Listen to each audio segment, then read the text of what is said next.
everyone into the class. Welcome. You will now watch a video that contains 4 topics relating to USUL fiqh.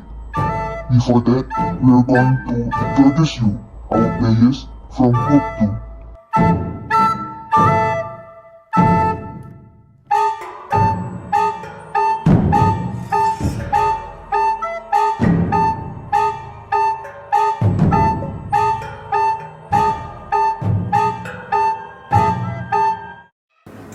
Assalamualaikum and happy good day to Prof and my fellow friends.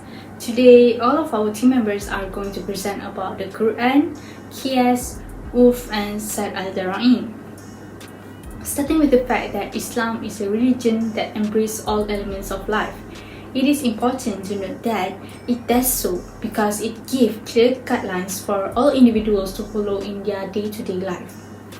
Islam is regarded as a comprehensive religion system.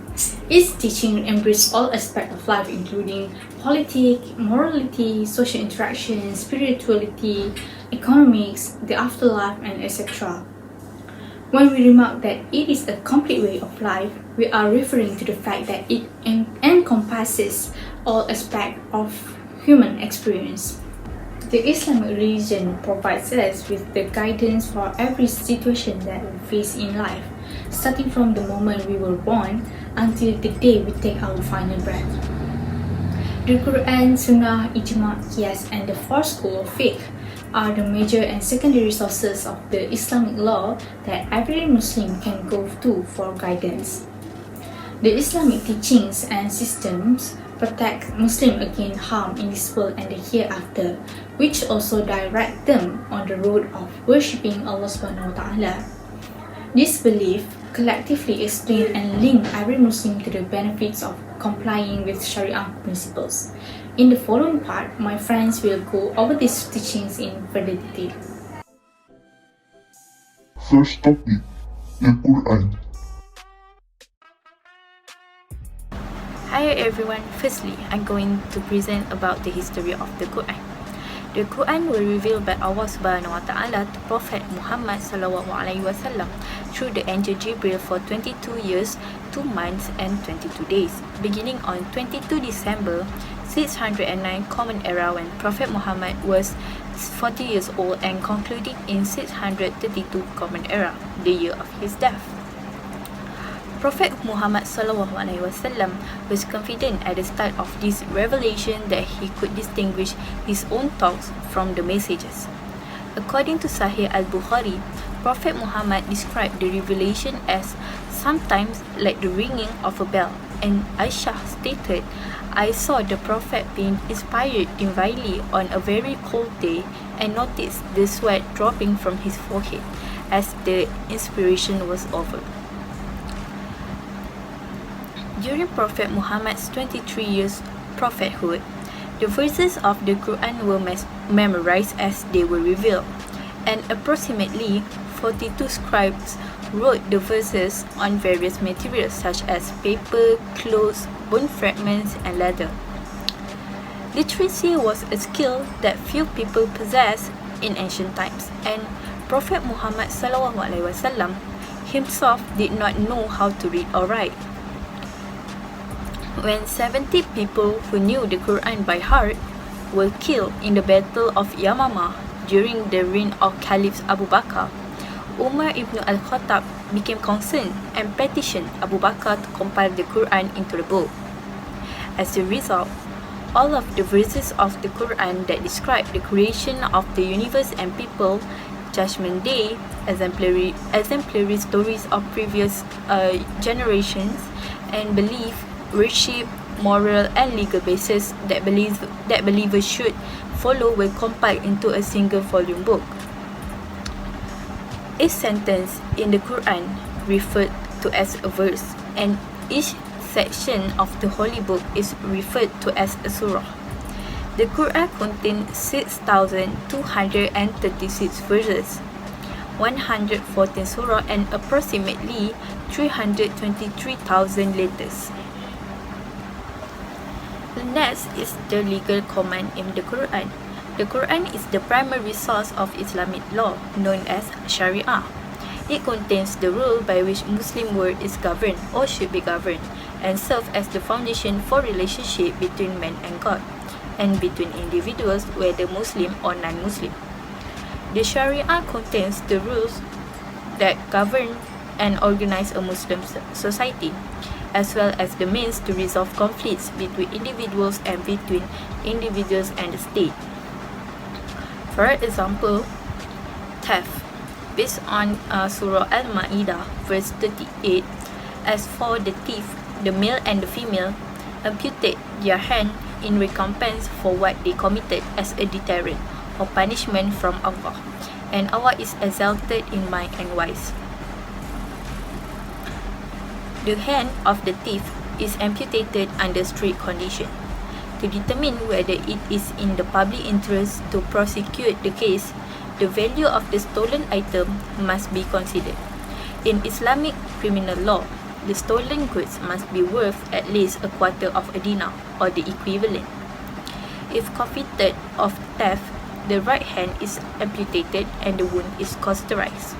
According to the procedure and sequence of punishment for the offense, the rule requires amputation of the left foot, left hand, and right foot if they are subsequent theft, demonstrating that much of the law on crimes in the Sharia came from jurists' speculation rather than actual practice. The second example is fornication or zina. Based on Surah An-Nur, verse 2, the woman and the man guilty of fornication flog each of them with 100 strips. Let not compassion move you in their case in a matter prescribed by Allah. Fornication is defined as sexual intercourse outside of marriage, and the punishment is 100 stripes in the Quran.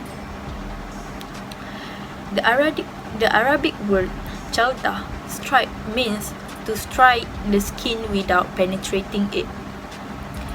Thick clothing such as person's coat, jacket, or other outerwear is removed during flogging. Other clothes is not removed. However, there are some conditions that must be met before a man or woman can be punished for fornication, such as they must be sane, reach the age of puberty, and the fornication must be not based on suspicion, and etc. And last but not least, the implementation from the Quran into Islamic banking and finance. For example, riba, based on Surah An-Nisa, verse 161. And for their taking interest, even though it was forbidden for them, and their wrongful appropriation of other people's property, we have prepared for those among them who reject faith a grievous punishment. Riba is an Arabic word that means to increase or to surpass. Riba is a charge for the use of another person's money that is commonly translated as interest or usury in English. Inequitable exchange are also included. Taking a loan from someone who expects it to be repaid in addition to 10% per month, or anything that has not been paid at the end of each month is example for this. For example, Salma lends 100 ringgit for 1 month, and Izati would repay 110 ringgit at the end of the term. And the last example is zakat. The third pillar of Islam is zakat. It is a form of worship mentioned along with salah or prayer 28 times in the Quran, and it is more than just a compulsory tax on wealth. Zakat means purification or growth. By avoiding greed and rebalancing focus, zakat assists Muslims in achieving financial and spiritual reform through this act of self-discipline. Zakat involves all able Muslims in the community held as a reminder that achieving prosperity harmony and justice across the Ummah is something in which every Muslim participates. Muslims are responsible for using their wealth for good while seeking to increase it. Finally, wealth is a gift from Allah and should not be hoarded or obsessively pursued. Second topic, Ijma, consensus of opinion. So moving on to the second sources in Sharia, which is Ijma. So Ijma is an Arabic word that have the meaning of determination or resolution. So Ijma is a verbal noun that been derived from the Arabic word called Ajma, which means to agree. And the word Ajma al-Qad means the people and the members agree on something. So that phrase or that words have a two definitive meaning. The first one indicates a single person decision, whereas the second, which is correlated to the first one, which is a group of people ijma consensus on a particular issue. So for the technical meaning, so ijma is referred to the unanimous agreement of Muslim scholar or mujtahidin at any time after the death of Prophet Muhammad sallallahu alaihi wasallam, peace upon him, and on any subject. So there was other jurists or Muslim scholar that said that, such as Imam Ghazali and Imam Amidi, agree that the ijma is a complete ummah agreement from the time of Prophet till the end of his life. So the perspective of the term, the whole ummah refer to the entire Muslim community until today. So ijma, the only tool that can put an end to any doubt that we had. So when it's put its weight behind the decision become authoritative and inflammable. And ijma have throughout centuries, throughout the years, has traditionally been seen as a tool of conservatism and the preservation of historical heritage. So ijma have the power of constitute the power of rule that are based on speculation. So ijma can be said that the Arabic word for authority. So when ijma is formed, it tends to become an authority in or and of itself, and the premise of it become weakened and even forgotten. So ijma can be said that when any ruling be made to draw the classical ijma that we learn, so the decision are considered irrevocable and cannot be challenged or reinterpreted by the legislation. Mean that the decision made by the old mujtahidun maybe 100 years ago cannot be changed and cannot be turned up, even though the era has changed or the technology have come out. Or you who have believed, obey Allah and obey the messenger and those in authority among you. Surah An-Nisa ayat 59, and another ayat is, and when there comes to them information about the public security or fear, they spread it around. But if they have referred it back to the messenger or to those authority among them, then the one who can draw the correct conclusion from it will have known about it. The same surah An-Nisa ayat 83. So for the hadith or sunnah, it sounds like this: my community should never agree on an error. And another hadith is, I beseech Almighty God not to bring my community to the point of agreeing on dalalah, and He grant me this. So it's plainly mentioned that in the verse and the hadith that I have talked before this is they concern about ijma, which is permitted with in the Quran or the Sunnah that contain any regulation. So as a result, the scholar of USUL have unanimously concluded that ijma is permissible and should be recognized as the third sources of Sharia. Islamic jurists consider ijma as the one of the origin of Sharia, but they was adopt that scholars are divided or whether ijma is a primary or a secondary sources of Sharia. So proceed about the role of FIQH and Ijma in Islamic financial business. So in today's society, ijma is very necessary because we have a lot of new judgment being made with new things that we have not learned before this. So because these things are not available in the Quran and the Sunnah. So before going into more detail, so Islamic financial good can be classified into 3 types: Islamic banking, Islamic capital market, and takaful. So the validity and the permissible of the contract or the procedure is a point of contention among the Sharia scholar. So because of that, there was a few Islamic countries are working tirelessly to develop a full-fledged Islamic financial system that can be used by the Muslim by offering innovative product. One is about home finance, as Prof have explained before. He used a method called Mutanakisah, Musyarakah Mutanakisah system, which the bank buy the house first and then the client are going to pay monthly or yearly to the bank based on their agreement. So another example of ijma can be seen of the use of blood, which is animal fat. So as pot is prohibited in Islam, but animal fat are not being described or being revealed in the Quran itself.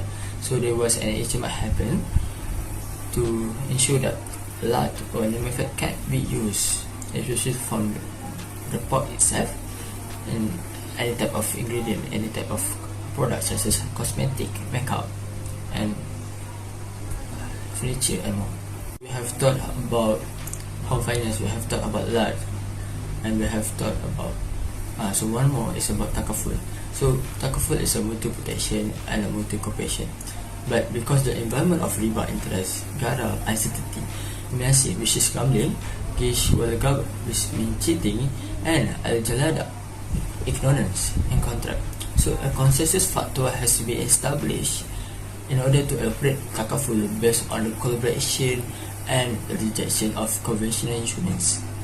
Because we believe that we need to have a pure and more which is permissible in Islam, especially ensuring that cover a lot of expense in our daily life. And the recent consensus that have been made in this world or in Malaysia is about COVID-19 vaccine, which is have a universal agreement on the vaccine negative effect, which is Quran and the Sunnah are not revealed. There are some negative effect, there was some benefit that have been brought to us as a Muslim. So Malaysian ulama follow the international fatwa, which is about the COVID-19 vaccine, so that they believe that by due to the process of ijma, they believe that vaccine is permissible in order to help decrease the number of patients of COVID-19 cases and help up from the bacteria or the virus to be spread up to the more potential victim or more potential patient. So that is all about ijma, which is a bit more detailed, but still in general. So I'm going to pass to next to my friend. The topic of customs. Urf is an Arabic term meaning to know. Urf indicates a repeated activity that was acceptable to the people. It can also refer to common practice determined by logic and accepted by people's nature. Customs have an essential role in the development of Islamic law. It can be relied upon when the Sharia does not provide clear facts about something, and it can be considered as a minor source of law in Islam. The condition of urf contain 4 types of condition. The first one is urf must represent a common situation. Urf can only be practiced if the phenomenon is a regular occurrence. For example, when shopping, some items have a price tag and others do not. The item without a price tag was frequently a bargain between buyers and the sellers. When we are buying online, it was normal practice for us buyers to message the sellers privately to inquire about the item's price. Secondly, urf must be dominant. or in other words, hold the majority occurrence. When there are two or more customs, the one with more dominant will be applied as the earth. For an example, when there exists more than one currency in a country, the one being used the most will be taken as the earth as it holds dominance against the other currencies. Therefore, it was a must for the earth to be dominant. Thirdly, earth cannot violate the rules that were stated by Al-Quran and Sunnah. There are two types of opposition which are absolute and partial. For absolute opposition, custom must be put aside. An example was the practice of riba in transaction, which is practiced widely. However, it cannot be considered to have no legal validity. Meanwhile, partial opposition can be practiced in a limited application. For an example, online shopping can be practiced, although in a hadith of Prophet Muhammad SAW, in which Prophet Muhammad SAW prohibited the sale of a non-existing object but allowed salam. Lastly, earth must not contradict the stipulation of an agreement. A custom may only be applied when there is no contractual agreement being made for the particular transaction. The contractual agreement prevails over customs, and the custom can only be applied when there are no contractual agreement according to the general rules, because contractual agreement was stronger than customs. There are 6 types of earth. The first one was verbal, qawli. The second one was practical, fi'li earth. The third one was general. The fourth one specific. The fifth one valid, and lastly invalid. Verbal earth is the meaning of the words that were usually intended by people when they speak those words absolutely. In other words, by popular usage, a word may be used to say things that were different from what its literal meaning is. However, practical earth is a regular practice of people in daily life. An example of verbal earth is when a person, he or she said, money don't come from a tree, in which they actually did not tell us that money come from the tree, but it was hard to get money. So it was usually used to say that do not waste your money and use it wisely. An example for practical earth was in certain places they will have a vacation, like during the Labor Day. So whenever they are going on vacation during that day, it will be taken as an earth for the people on that place and can be used again the next year. General earth is the common custom that can be considered prevalent everywhere among all people in a matter regardless of the passage of time. For example, when a Malaysian enters a house, they will open their shoes and leave it outside their residence because it will make the floor inside the house dirty, whereas Europeans usually did not practice this custom. Specific earth is prevalent in particular locality, profession and trade. This type of earth takes place in a specific place and not all places. For example, the traders in wholesale trading allow the payment of goods to be delayed for a certain period of time, which was not practiced in retail transaction. Valid earth is a practice by people which did not intervene with the interests of the people and did not bring any corruption. For example, the practice of riba, which are widely practiced but not have any legal validity. Meanwhile, invalid earth is the exact contradiction of valid earth. It allows unlawful practice and prohibits the lawful. For example, the practice of taking interest when giving money loans. This practice can be considered common among people, however, it was against Sharia and needs to be avoided. There are 4 rules of earth. Earth can be considered as impactful toward the formation of Islamic law. Therefore, earth was important as a valid criteria for the purpose of interpreting any unclear text of Al-Quran or Sunnah. For example, based on Al-Quran, there was no clear justification on how much a husband needed to provide for their wife. In Al-Quran, it is only mentioned in Surah Talaq that those who possess means pay according to their means. This verse does not clearly explain the amount of maintenance that was required to be paid by a husband, and therefore, it was justified using earth. Second, earth was useful in determining the Sharia legal rulings. It can be considered as a proof to abandon the existing custom if there were any change in the passage of time. For example, the practice of online shopping or istina. In one of the hadiths by Prophet Muhammad SAW prohibited the sale of non-existing objects but allowed salam. With the passage of time, online shopping was deemed as permissible to be practiced in today's society. Third, earth can be said to be accepted during the Prophet Muhammad SAW time, since earth of Arab did not being ruled by Prophet Muhammad SAW. However, it has received tacit approval, which is Sunnah Takriri from Prophet Muhammad SAW, and some earth was in man to make sure it was in line with the Sharia. For example, the prerequisite of equality, kafa'ah, in marriage as its roots come from the pre-Islamic custom of the Arab. It said that it was preferable for Muslim spouse to choose their spouse based on 4 characteristics: religion, line, age, property, and beauty. The most important aspect is religion. Lastly, earth can be considered as a tool to ease the burden on the people. The application of earth can help people avoid any hardship in life.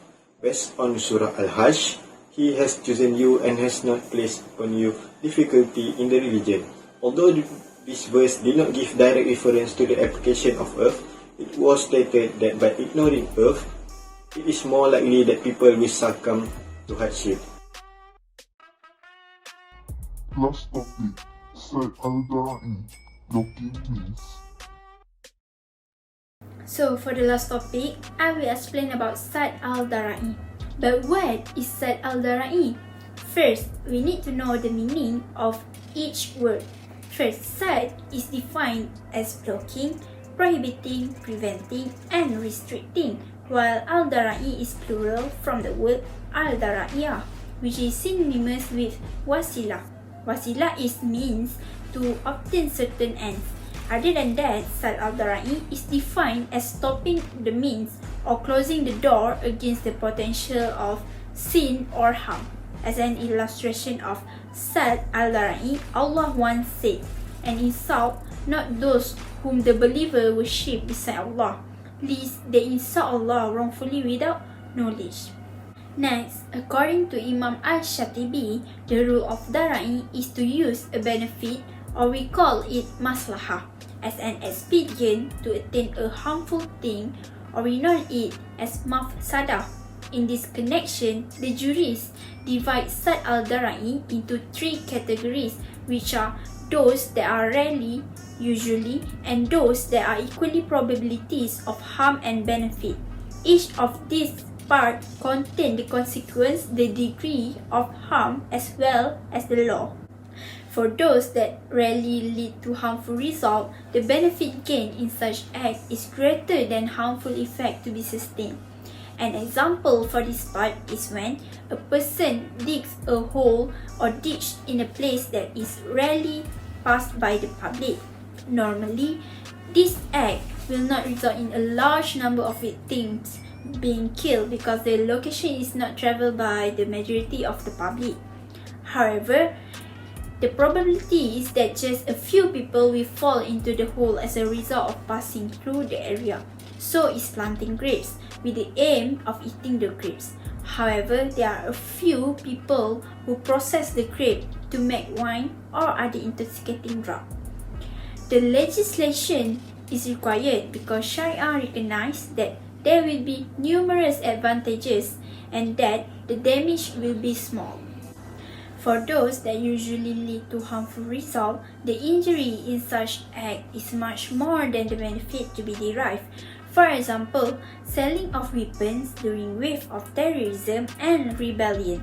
In other words, the person selling the things to a known criminal. Imam Al-Shatibi has condemned this act because the strong suspicion that say the weapon sold to the enemy will be used to fight the Muslim, while grapes sold to wine trader are usually used to process wine.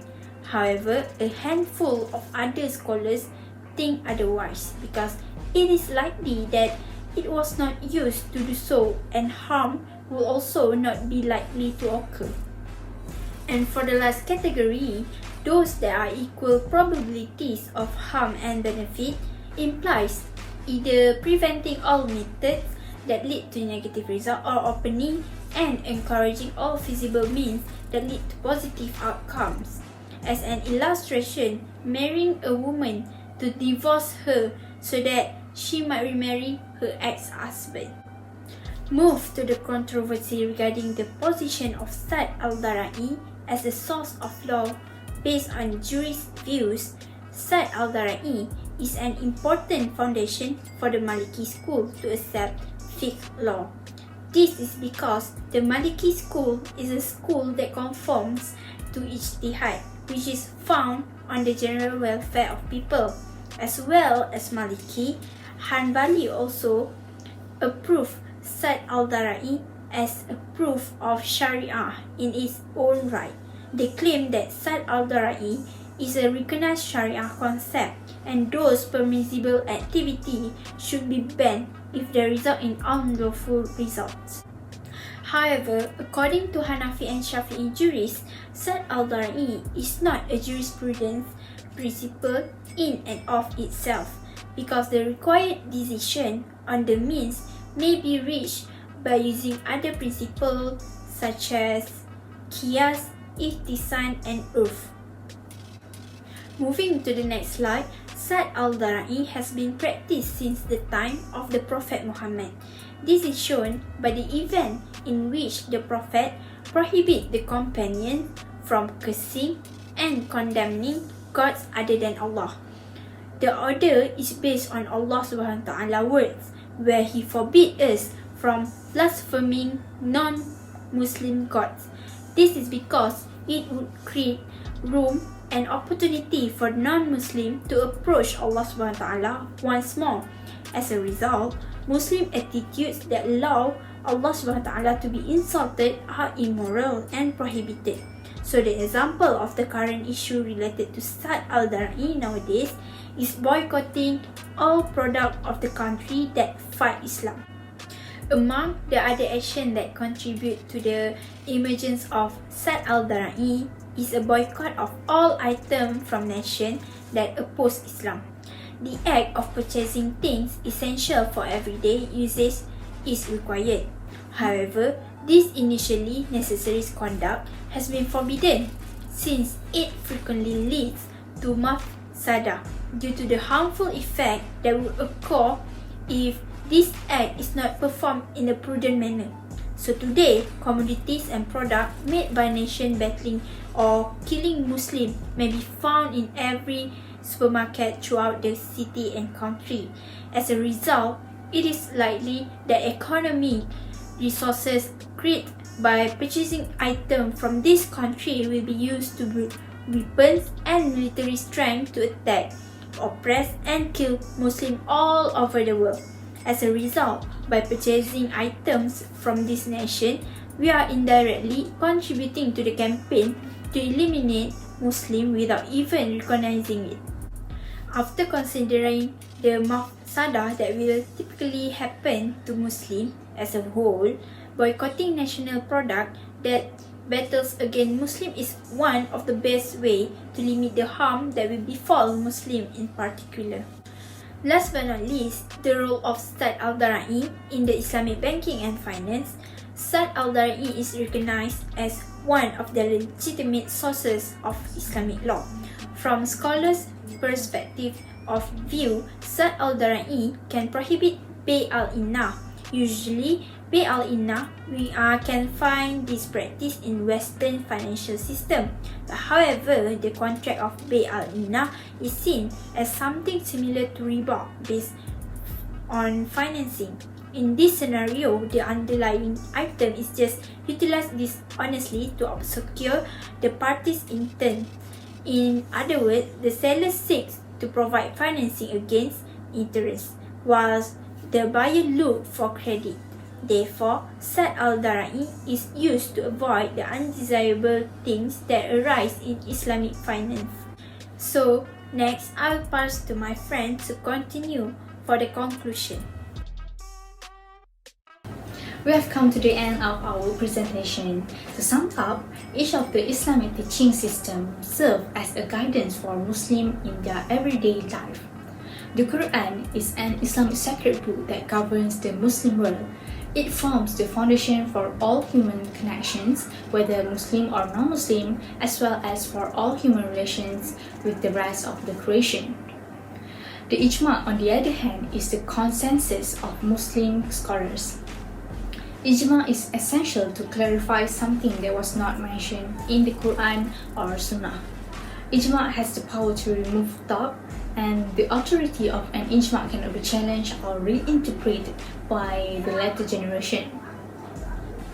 Oath, on the other hand, is a set of customary practices that have been defined by logic and accepted by mankind over the centuries. Oath can only be used if the phenomenon is common, dominant, or hold a majority of the population's interest. Last but not least, Sad al-Dhara'i refers to the act of stopping or opposing potential sin or harm. The reason for blocking does not differentiate between permit and prohibition. The focus is only on the outcome. For an activity to be necessary, it must provide a benefit, and it is prohibited if it leads to evil, since evil is prohibited by God.